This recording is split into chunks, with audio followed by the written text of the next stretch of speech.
Welcome back to another episode of the show. I'm so happy to be with you guys today. It's another day, a beautiful day on hidden secrets in books. Uh, of course, you guys know we bring the best authors to the show. Those who have a lot of secrets, a lot of wisdom they have embedded in a book. There are some things that you can only find in a book. There are some knowledge you can only find in a book. People's experiences as well are wisdom shared in a book. Today's guest is Larry Robinson, a leadership advisor, speaker, and author who has spent more than 30 years helping leaders across 30 countries create stronger teams, clearer direction, and lasting results, from CEOs and business owners to political leaders and family enterprise. Larry has challenged leaders to move beyond authority and embrace what he calls true leadership.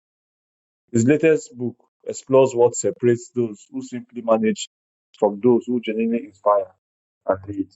Larry, welcome to the show. Thank you, Dominic. Very good to be here and lovely to join your listeners. Thank you. All right. I have some questions here for you, and I would like us to. Okay. All right. So let's talk about your book. Your new book is about leadership. With so many leadership books already out there, why do you feel the world needs yours? It's a great question, and it was a question I asked myself, to be honest. For years, many years, people said to me, clients and others, "You should write a book." And I said, "Really? There's so many books on leadership out there already. I'm quite busy anyway, and so forth." So I kept making excuses, and then eventually, COVID happened, of course, and I was confined to barracks like we all were. And so I started to jot down some stories and and I have this sort of core philosophy. So I started jotting down the stories and where they sort of fitted in my philosophy. And then I began to put some framework around it. And the next thing I know, by about 2022, I had the sort of makings of a book. And then what to do with it? And so I could have self-published it, but I thought I'd just try to see whether any other publisher would like it. And that would give me confidence that we all have a bit of imposter syndrome. My own imposter syndrome was really, am I any good at writing books? Is this really worthwhile? Will anyone read this book? And so anyway, I found a publisher in London, and then off we went. But I think what's interesting about it is that I wrote the book really because my experience of leadership, and I've been frankly around leaders for about 50 years, in this job over 30 years, but before that, as a young army officer myself, and then in working with senior army officers, and then I joined an extraordinary advertising agency, very creative, very clever people, and then I ran my own business here when I arrived in Australia as an entrepreneur and so forth. So I found that I was not very inspired by people in leadership positions in recent years, that I'd met some very creative, very inspiring, very successful leaders in the military and in the advertising world, but somehow in business, I was not as inspired. They were clever people. They were well educated, they were well qualified and so forth, and hardworking. But many of them did not seem very excited about what they did. And I thought, well, if they're not excited about what they do, why should anyone else be excited? Why should the employees be excited, or the customers and the investors? And so that was one of the thinking behind my whole philosophy, really, when I started this job about 32 years ago. And then the book sort of really unpacks all that. But the final comment I make about this is that one of the readers was a professor at Harvard University, to my surprise. And he contacted me, and we had a call about 2 years ago now. And he said to me, well, congratulations on the book. He said, I've read many self-help books, and particularly including leadership books. Yours breaks the boredom barrier. He said, I actually read the whole book, finished it, because I think what he was implying was that most of us buy self-help books and we don't necessarily finish them. So that was one nice thing he said. But the other interesting thing he said was that, Larry, you successfully challenge the standard doctrines of leadership. And I asked him what he meant. And he said, well, you're looking at leadership very much from the follower's perspective, not just the leader's perspective. You're asking the question, why should people want to follow you, choose to follow you, etc.? And he said, that's unusual. And you explain it well. And you make the very good point that, yes, followers do have the choice whether to follow, whether to give their all, whether to really support and put their time and effort into following leaders in business or wherever else that might be. And so that really gave me a lot of comfort. And I'm pleased that the book sold pretty well around the world in audio, ebook, and paper. So I think that sort of was the right thing to do. We published the book. Off I did.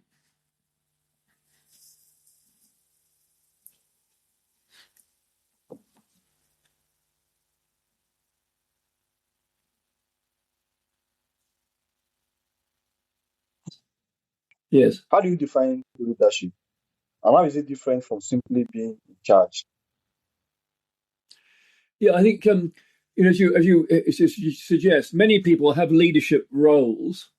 They have the title of leader or chief or head of something, or supervisor, let's say, or chief executive even. And so that's the title. But I never felt that the title, the rank, makes you a leader. And I'll give you an example. That when I was commissioned from Sandhurst into the British Army as an army officer, a young officer, second lieutenant, I joined my regiment in Hong Kong, which was still British in those days. And within weeks, within days, I was put in command of a platoon of about 32 men. And yes, they called me sir, and they saluted, and I was their boss, technically. But I realized very quickly that these young men knew far more about soldiering than I did. Most of them had been in uniform for 3 or 4 years more than me. I was 21. Some of them started when they were 17 or 18. And so I realized that, frankly, that they were saluting, if you like, the uniform. They were saluting the rank of second lieutenant, but were they really saluting me?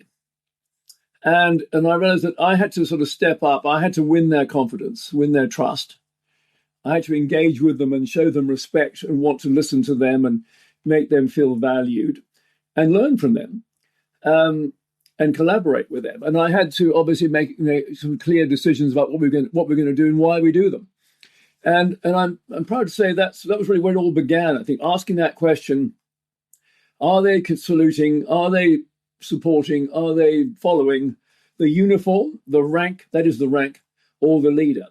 And the challenge for every leader is that you cannot assume they will follow just because you're the CEO or you're the boss. They're not going to necessarily follow you. They might turn up because you're the boss, but they're only going to come back. They're only give their all if they really believe you have the true qualities of leadership, that you really want to be a leader, that you really want to be more authentic, reveal who you really are, not just you're smart and clever, that you really want to engage with them, really want to share your thinking, and you want to listen to them and their motivations, not just tell them what to do.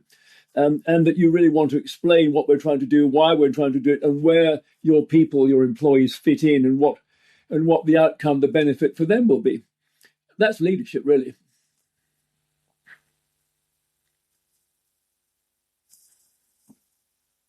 Okay, thank you, Larry. Can you share with us a story from your own career where you experienced a leadership failure and what it taught you? What the leadership failure? What lesson did you learn from the leadership failure? Okay. Okay. I think I understand. Yes. So, well, I'll tell you, if I may, I'll continue on with the army, if I may, because my platoon sergeant. So, if you understand the military, you have in the infantry there are platoons of men, as I mentioned, around 30 or so men, and as the officer in charge, you have 3 direct reports, or in fact 4 direct reports. You have 3 section commanders who basically are in charge of each section of around 10 or so men each. It could be women, of course, nowadays. And you have a platoon sergeant, your number 2, your second in command, if you like. And so I was giving a briefing to my 3 section commanders. We had an exercise to do in Hong Kong again. And I'm putting my plan together, as were my fellow platoon commanders in the company and then across the battalion. And I prepared all this. I was a bit nervous, to be honest with you. It was the first time I'd really done this. And then I got these 3 young men to sit down in front of me, and I gave them a briefing. It took about 15 minutes probably to explain what was going on and where we fitted in, number 11 platoon, what our role was, what we needed to do, and then my plan on how we were going to achieve that. And there was silence, and I said, "Well, any questions?" And there was still silence. And I said, well, in that case, let's get ready for the off. We need to move in an hour, whatever it was. And at that moment, Corporal Croft, who was one of the three, said, "Permission to speak, sir." And I said, "Yes, of course, Corporal Croft." And he then said, "I just want to get some understanding or clarify the understanding." So he then went through some of my plan, and I said, "Yes, that's right, Corporal Croft, yes." And he then said, "May I make a suggestion, sir?" And so I listened. I said, "Yes, of course." And I listened. And as I was listening, I began to realize that actually his suggestion, he was sort of rewriting half of my plan, to be honest. And I thought, well, that actually does make quite good sense. So I looked at the other two, the other two section commanders. I said, well, that all makes quite good sense to me. How do you feel about that? Looking at the other two, and they didn't say anything, but you can look at this. The looks on their faces told me that they were agreeing with their colleague. And so I said, well, in that case, let's rearrange, let's adjust the plan. And so I went up onto the thing and I drew things, and as we adjusted the plan a bit to suit to incorporate Corporal Croft's suggestions. Anyway, off they went, and I was on my own. The platoon sergeant, who'd been sitting behind me, or just to the side, hadn't said a word at this point. And then he looked at me when we were alone, and he said, "Well done, sir. Your first lesson in leadership passed." I've never forgotten that. That was over 50 years ago. I've never forgotten it. And what he was really saying was that just because you're the leader doesn't mean to say you are the leader. Just because you are in charge doesn't mean to say that you have a right to be in charge. You have an expectation to be in charge. But the important thing is to get the people to come with you and to get them fully engaged. And if they were not fully engaged, if they did not fully trust what I was saying, if they didn't really understand the plan, clearly they would have tried to do what I wanted them to do, but it probably would have been a disaster. So I've never forgotten that you don't lead alone, you don't succeed alone, you need to bring people with you. And the best way to do that is to be a bit vulnerable, to be a bit open, to be yourself, to be prepared to listen, to understand, and if necessary, take on board ideas, and together put a plan together. That's really quite important. Okay, thank you so much, Larry. You mentioned the vulnerabilities. The leader needs to show some vulnerabilities. So what if your I'm just finding vulnerability is mistaken? it's not a very clear line. Are you able to speak up a bit, or maybe sit back from the microphone? It's a bit fuzzy, I think. Sorry. So I said you mentioned some vulnerabilities. Hi, Larry, can you hear me? Yeah, I can hear you. Yes, it's just not overly clear. Not overly clear. Yeah. Okay. So I said you mentioned some vulnerabilities. I did have to show some vulnerabilities to be able to draw people closer. So what if the vulnerabilities gets mistaken for weakness? What if the vulnerabilities gets mistaken for weakness? Vulnerability. Okay. Well, I think people often say to me that can leaders really be vulnerable? Is that not sign of a weakness, as you've said? And I said, well, actually, no, it's the opposite. I think it takes courage to show any shortcomings. It takes courage to be humble. I mean, I've had plenty of CEOs and chairmen, and I can give you one example of a CEO who was running a very large company here in Australia. He was the CEO of the biggest telco company here, and they would typically make around $5 or $6 billion a year in profit. And on this particular occasion, quite a long time ago now, but on this occasion, they had lost $2 billion in a venture in Asia. It was sort of a tech venture in Asia, and he was going to present his annual results to the stock market, to the investors. And I happened to be with him the day before, and he was talking through it with me. And I said, I don't hear much mention of the $2 billion that you've lost, as I understand. The profit's down by about half due to the investments and things your team have been making in Asia, which have gone wrong. I don't hear much talk about that. And there was just a sort of brief mention of it. And so he looked at me and I said, well, look, I am a small shareholder here.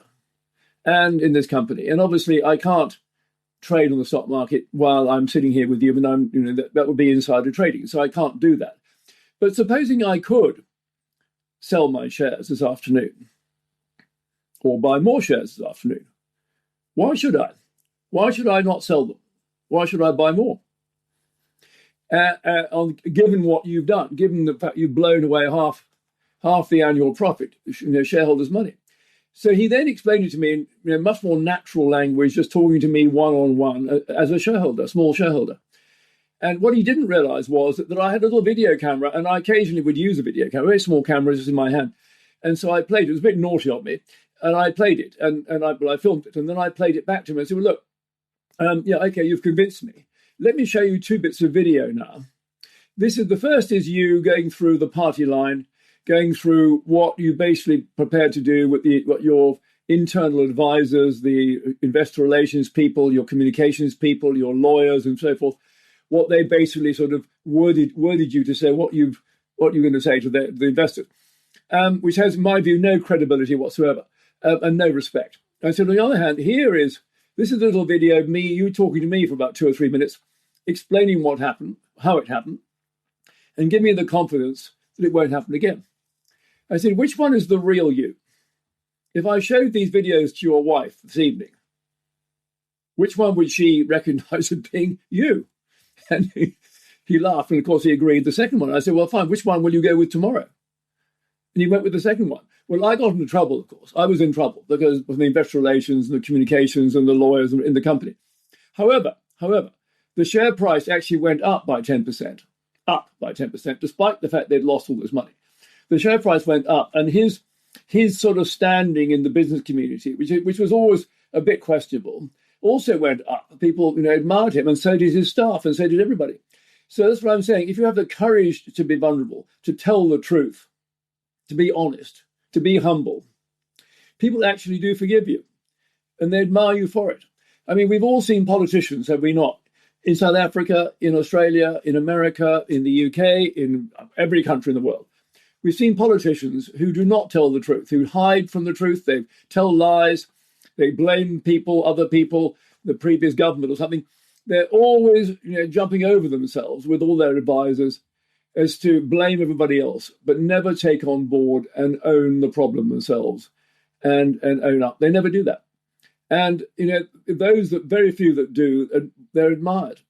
And true leadership is about being true. It's about telling the truth. It's about being honest, being honorable, and engaging with people and being respectful to people who basically know the truth anyway. They just want to see you as a leader fess up, as they say here, i.e. own up to it, own it, and then explain what happened and explain what you're going to do about it. Give me the hope, give me the confidence, the belief that actually you are going to fix it, that it's still worth working with you or investing in you. That's what we're talking about.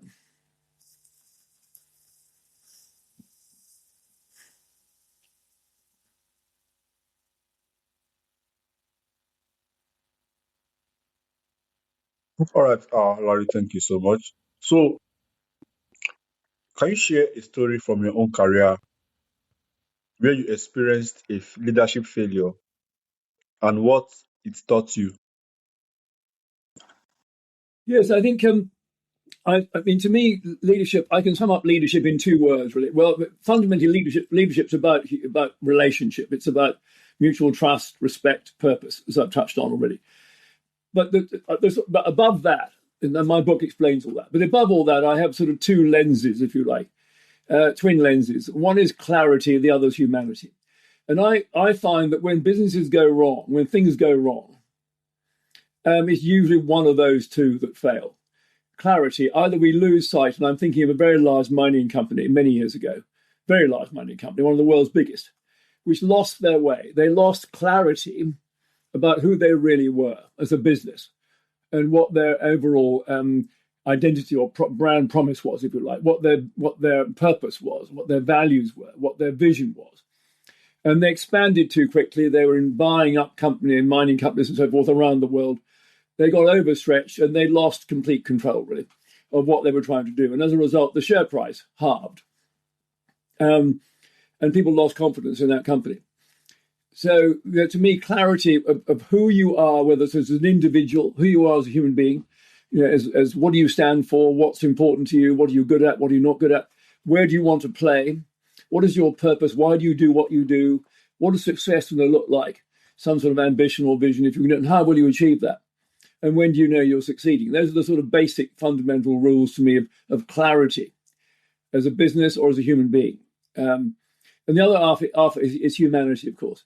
And humanity is, as I've touched on earlier, is when trust breaks down, when people just don't believe the leader anymore. And we see that in politics, as I've said already. We see it in business.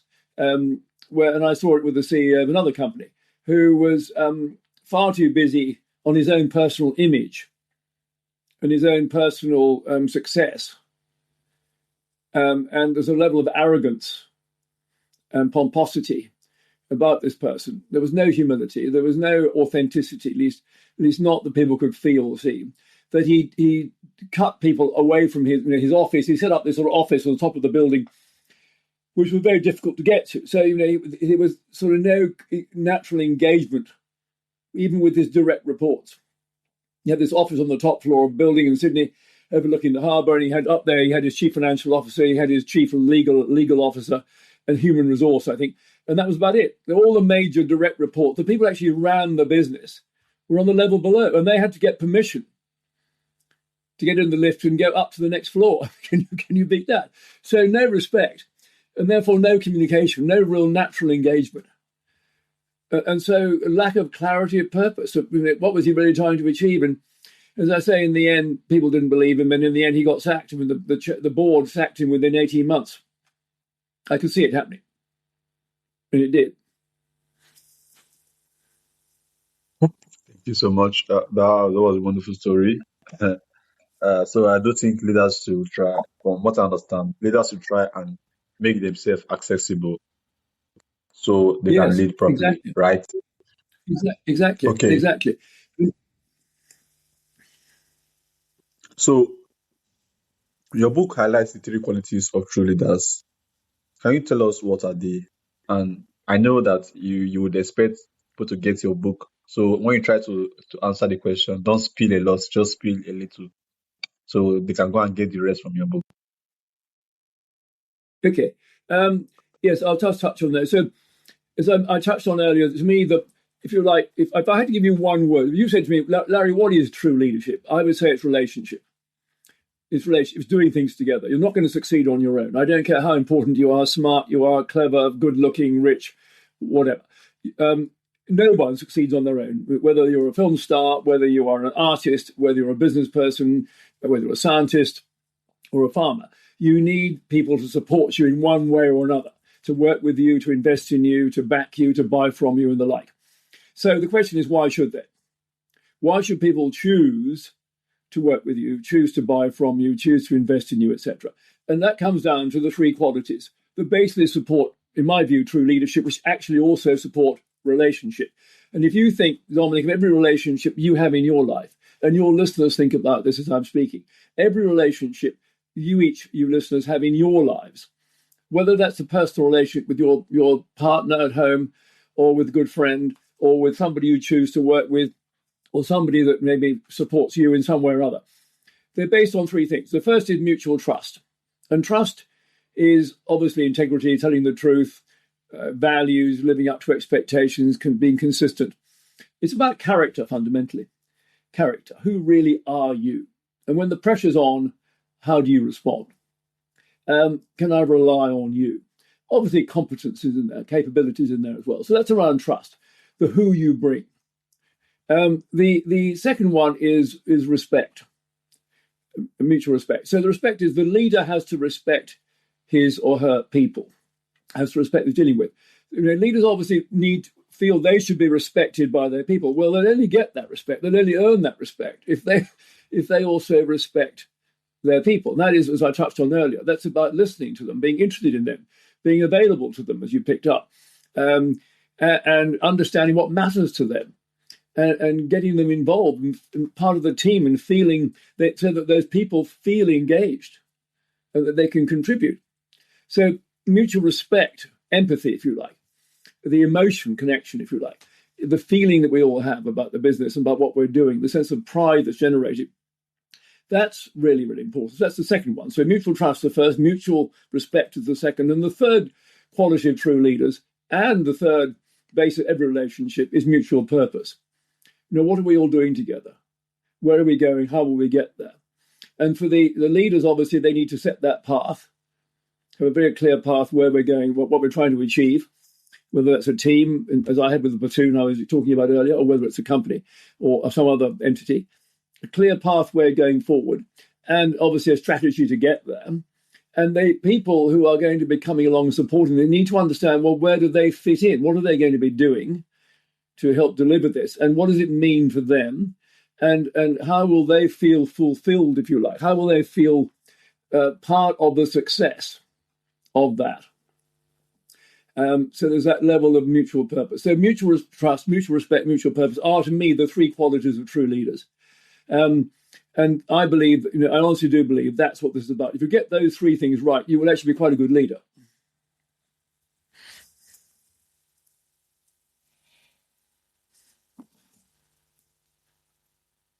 All right, thank you so much. So I don't want you to spill so much because most of these informations are in your book. So if you could leave listeners with one message from this entire conversation, what would you want that to be? If I want to say one thing, was just one thing or one last word, if that was it was? Yes. One last word. Well, I think we can all lead. Everyone can lead. I mean, some people. I mean, people often say, "Are leaders born or are they made?" And I think it's like any walk of life, whether it's sport, whether it's running. In your part of the world, Africa, you deliver amazingly fast runners, particularly in places like Kenya and so forth.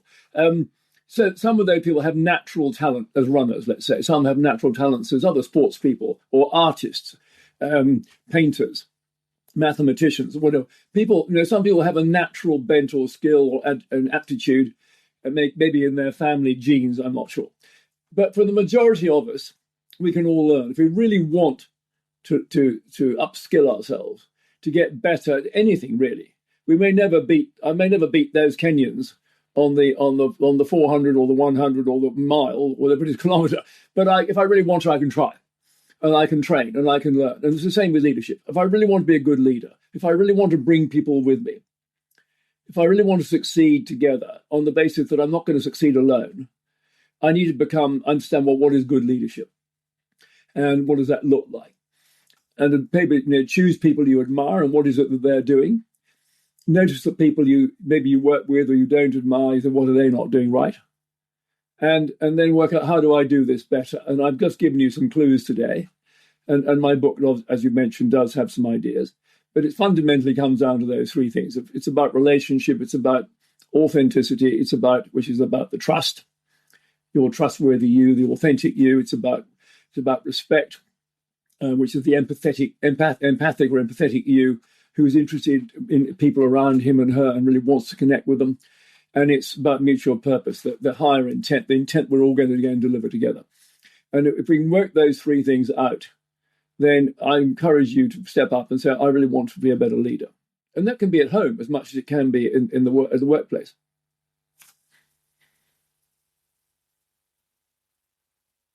All right, Larry, thank you so much. So for those who want to purchase your book on leadership so that they can be able to lead better, how can they get your book?